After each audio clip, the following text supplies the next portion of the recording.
In the summer of 2011, the Indian Supreme Court faced a legal knot that defied standard family law. On one side stood a biological mother demanding the return of her son. On the other stood a Hindu guardian who had raised the boy for the previous 7 years. The proceedings ground to a halt because of a central paradox.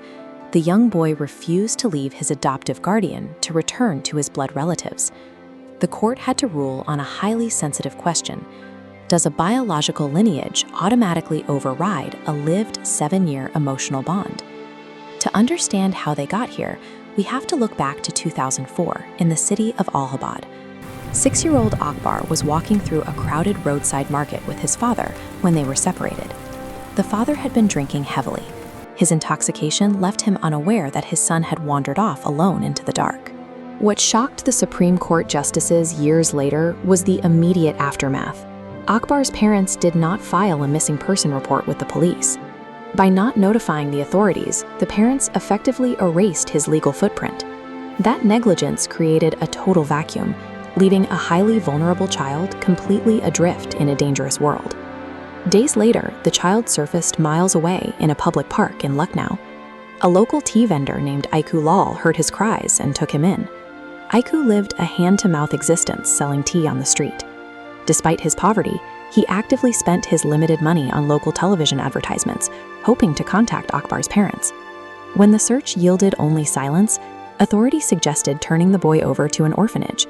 Aiku refused, choosing instead to take full responsibility for Akbar.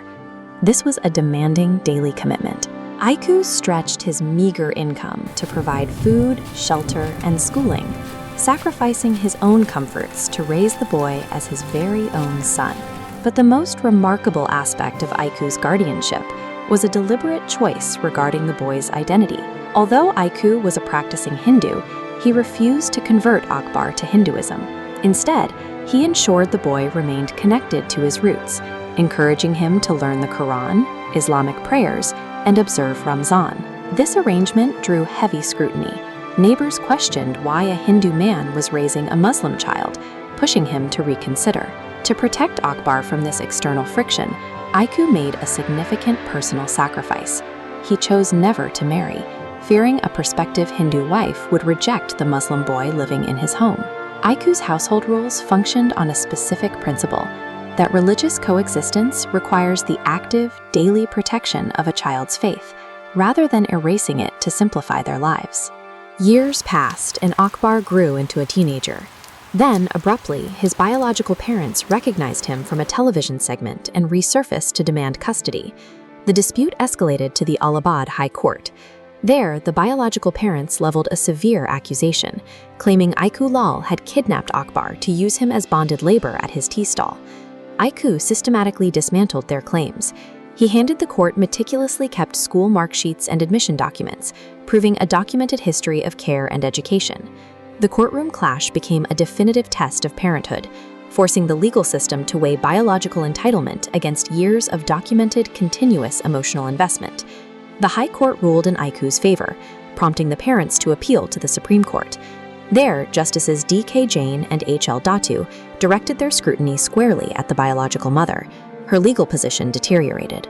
The judges uncovered contradictions in her statements regarding her income and her financial liabilities. But the most critical factor in the deliberation was the teenage boy. Akbar stood firm before the court, stating his absolute preference to stay with the man who raised him. In its final ruling, the Supreme Court allowed Akbar to remain with Aiku. They established that the law can prioritize a child's psychological welfare and humanitarian reality over mechanical biological rules. This legal victory carries a profound historical symmetry. Decades earlier, Aiku Lal himself was found as an abandoned child and was taken in and raised by a Muslim family. His lifelong dedication to Akbar was the direct repayment of a karmic debt, returning the exact compassion he had once relied on to survive. By crossing faith lines to raise a child, Aiku broke from the communal friction of his neighborhood through quiet, consistent action. Ultimately, their story suggests that when family is defined by presence and sacrifice, biological and religious distinctions can become secondary to the welfare of the child.